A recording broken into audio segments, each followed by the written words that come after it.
Ukraine में युद्ध इस गर्मी में ही खत्म हो सकता है। ऐसी बातें अचानक यूक्रेन के राष्ट्रपति व्लादिमीर जेलेंस्की और यूरोपीय अधिकारी कहने लगे हैं। कुछ बातें समझानी होंगी, हम इसे समझ लेते हैं। कम से कम जेलेंस्की का कहना है कि जून और जुलाई में यूक्रेन के लिए कुछ बेहद अहम घटनाएं होंगी। इसी समय क्रीमिया घेराबंदी में आ गया। यूक्रेन की रक्षा बलों ने चानगार पर हमला किया और वहां, जैसा कि ज्ञात है, एक रणनीतिक पुल है। यूक्रेनी सैनिकों द्वारा अस्थायी रूप से कब्जे में लिए गए चानगार गांव के पास, जो कि खेरसोन क्षेत्र में है और कब्जाए गए क्रीमिया की सीमा पर स्थित है। पुल पर किए गए हमलों ने क्रीमिया प्रायद्वीप पर रूसी सेना की लॉजिस्टिक्स के लिए परिवहन संकट को और करीब ला दिया है। सफल हमलों के चलते, जो मारियुपोल को क्रीमिया से जोड़ने वाली सड़क पर हुए, रूसी सैन्य कमान ने मारियुपोल बेरदांस्क मेलिटोपोल मार्ग पर सैन्य सामान ले जाने पर रोक लगाई है। यूक्रेनी सशस्त्र बलों की ड्रोन सिस्टम फोर्सेस की सफल कार्रवाइयों के जवाब में मॉस्को की बासमानी जिला अदालत ने एक बार फिर यूक्रेनी सशस्त्र बलों की ड्रोन सिस्टम फोर्सेस के कमांडर रॉबर्ट माद्यार ब्राउदी को अनुपस्थित रहते हुए गिरफ्तार करने का आदेश दिया है। कुल मिलाकर आइए इन सभी खबरों को अभी मिलकर जल्दी से चर्चा करें। मेरा नाम अलेक्सेई पेचिए है। आइए इस विषय पर चर्चा करें। शुरू करने से पहले चैनल को सब्सक्राइब करें, एपिसोड लाइक करें और कमेंट में अपनी राय दें। तो जून और जुलाई यूक्रेन के लिए बहुत कुछ तय कर सकते हैं। यूक्रेन के राष्ट्रपति व्लादिमीर जेलेंस्की ने तालिन में एस्टोनिया के राष्ट्रपति आलार कारिस के साथ संयुक्त ब्रीफिंग में यह बयान दिया। आगे उद्धरण है।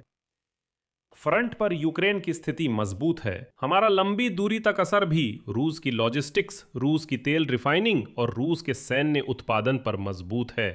अस्थायी कब्जे वाले क्रीमिया और रूस के कई क्षेत्रों में पेट्रोल की कमी और महीनों से सामान्य संचार नहीं है। रूस हर महीने 30,000 से अधिक सैनिकों को मौत या गंभीर चोट के कारण खो रहा है। और साथ ही जेलेंस्की ने यह भी कहा कि यूक्रेन आने वाले दिनों में इस बात पर चर्चा करेगा कि यूरोप को वार्ताओं में कैसे रहना चाहिए और वार्ताएं कब शुरू हो सकती हैं। यूरोप को शांति वार्ताओं में वास्तविक आवाज चाहिए और जेलेंस्की के अनुसार अमेरिका भी इन प्रक्रियाओं में शामिल होने को तैयार है। दूसरी बात जो यूरोपीय लोगों के साथ चर्चा की जाएगी वो है वायु रक्षा प्रणाली को मजबूत करने का मुद्दा। तीसरे बिंदु पर जेलेंस्की ने यूक्रेन की ईयू सदस्यता वार्ता शुरू करने के लिए क्लस्टर खोलने पर यूरोपीय संघ के फैसले की प्रतीक्षा को बताया। अब कई यूक्रेनी मीडिया ने यह मुद्दा उठाया है कि जेलेंस्की अकेले नहीं बल्कि एस्टोनिया के राष्ट्रपति के साथ ब्रीफिंग में थे। यूक्रेन में युद्ध इस गर्मी में खत्म हो सकता है। अब यूक्रेनी मीडिया एस्टोनिया के राष्ट्रपति का हवाला देते हुए ये खबर फैला रही है जो जेलेंस्की के साथ थे, लेकिन असल में एस्टोनिया के राष्ट्रपति कारिस ने कहा कि गर्मियों में शांति वार्ता शुरू करने के लिए एक मौका मिल सकता है, ना कि ये कि युद्ध खत्म हो सकता है। नहीं, ये दोनों बिल्कुल अलग बातें हैं। वार्ता शुरू होने से युद्ध के जल्द खत्म होने की गारंटी नहीं मिलती। रूसियों से हुई वार्ताओं में यह पहले ही दिख चुका है, जो पिछले साल अमेरिकनों ने शुरू की थी। यूक्रेन की सशस्त्र सेनाएं अभी रूस की लॉजिस्टिक्स तबाह कर रही हैं, जैसा जेलेंस्की ने कहा। और अब क्रम से बात करते हैं। यूक्रेन की सशस्त्र सेनाएं अभी ड्रोन से दक्षिण यूक्रेन में कब्जाधारियों की लॉजिस्टिक्स पर हमला कर रही हैं। रूस से कब्जा किए गए क्रीमिया तक के तथाकथित जमीनी गलियारे पर भी हमला हो रहा है। यह है यूक्रेन सशस्त्र सेनाओं के ड्रोन सिस्टम्स के कमांडर माद्यार ने बताया कि सड़क पर सफल हमलों के कारण जो अस्थायी रूप से कब्जा किए गए मारियुपोल को क्रीमिया से जोड़ती है, रूस की सैन्य कमान ने उस सड़क पर सैन्य सामान ले जाने पर रोक लगा दी है, जिसे रूसी लोग नोवोरोसिया हाईवे कहते हैं। माद्यार के अनुसार रूसी वोस्तोक सैन्य समूह के कमांडर ने कब्जाधारियों को सामग्री और संसाधन वैकल्पिक रास्तों से ले जाने का आदेश दिया। उन्होंने बताया कि सिर्फ 2 हफ्तों में तथाकथित R280 हाईवे पर सैन्य मालवाहक ट्रैफिक पहले ही 71% तक कम हो गया है।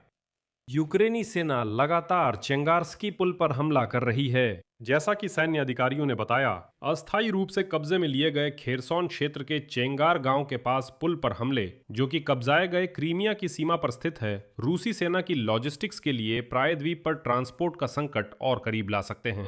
मैं ये भी बताना चाहूंगा कि चेंगार्स्की पुल रूसी सैन्य सामान आपूर्ति के कई लॉजिस्टिक मार्गों में से एक है।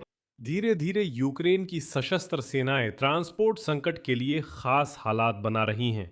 मैं याद दिला दूं कि इससे पहले यूक्रेन की सेनाओं ने केर्च जलडमरू मध्य पर 3 रेलवे फेरी नष्ट कर दी थीं और वहां समस्याएं पैदा की थीं।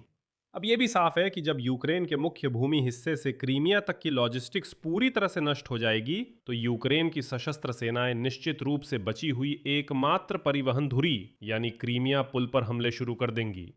और क्रीमिया में जारी ईंधन संकट के बीच प्रायद्वीप पर खाद्य पदार्थों की आपूर्ति में भी बाधाओं के संकेत दिखाई देने लगे हैं।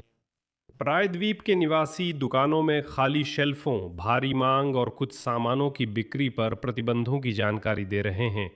कुछ उत्पादों की बिक्री दुकानों में पहले ही प्रतिबंधित हो चुकी है। उदाहरण के लिए सोशल मीडिया पर साझा किए गए वीडियो के अनुसार ग्राहकों को एक बार में 3 से ज्यादा बोतलें वनस्पति तेल और 3 पैकेट मैक्रोनी नहीं दी जा रही हैं। इसके अलावा क्रीमिया की दुकानों से चीनी, कुट्टू चावल, आटा, नमक, मैक्रोनी, वनस्पति तेल और कुछ अन्य सामान गायब होने लगे हैं। और अब पेट्रोल खरीदना भी नामुमकिन है अगर आपके पास कब्जा करने वाली सरकार का विशेष कूपन नहीं है। रूस के पर्यटक अब क्रीमिया की यात्रा रद्द कर रहे हैं क्योंकि वहां से निकलना कठिन है और पेट्रोल भी नहीं है। इन सब के जवाब में रूसियों ने अपने अंदाज में प्रतिक्रिया दी। मॉस्को की बासमानी जिला अदालत ने यूक्रेनी ड्रोन सिस्टम्स के कमांडर रॉबर्ट माद्यार ब्राउदी के खिलाफ कथित सामूहिक आतंकी हमले के मामले में अनुपस्थिति में गिरफ्तारी का फैसला सुनाया जिसमें लोगों की मौत हुई थी। इसी मामले में रूसी अदालत ने ड्रोन ब्रिगेड पताकी माद्यार के कमांडर आंद्रेई क्लिमेंको की अनुपस्थिति में गिरफ्तारी का आदेश दिया। बताया गया है कि इसका आधार 22 मई को स्टारोबेल्स्क के कॉलेज पर हुआ हमला था जिसमें रूसी पक्ष के अनुसार 10 लोगों की मौत हो गई थी। यूक्रेन के जनरल स्टाफ ने रूसी झूठ का खंडन करते हुए बताया कि स्टारोबेलिस्क में रूबिकोन यूनिट के एक मुख्यालय पर हमला हुआ था, न कि नागरिक हॉस्टल पर। अगर आपने इसे मिस कर दिया है तो मैं आपको याद दिला देता हूं। इससे पहले रूस की दूसरी पश्चिमी जिला सैन्य अदालत ने एसबीएस के कमांडर माद्यार को पहले ही अनुपस्थित रहते हुए आजीवन कारावास की सजा सुना दी थी। और इससे भी पहले रूस में पिछला फैसला 20 मार्च को सुनाया गया था। तब माद्यार को अनुपस्थित रहते हुए आतंकवादी गतिविधियों में सहयोग करने के आरोप में 18 साल की कड़े शासन वाली दंड कॉलोनी की सजा सुनाई गई थी।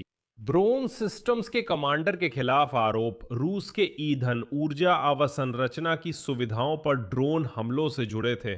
मतलब रूस वाले लगभग हर महीने रॉबर्ट माद्यार ब्राउडी को उम्र कैद की सजा सुनाते हैं, लेकिन वो अब भी अपने ड्रोन से इन रूसियों को तबाह कर रहा है।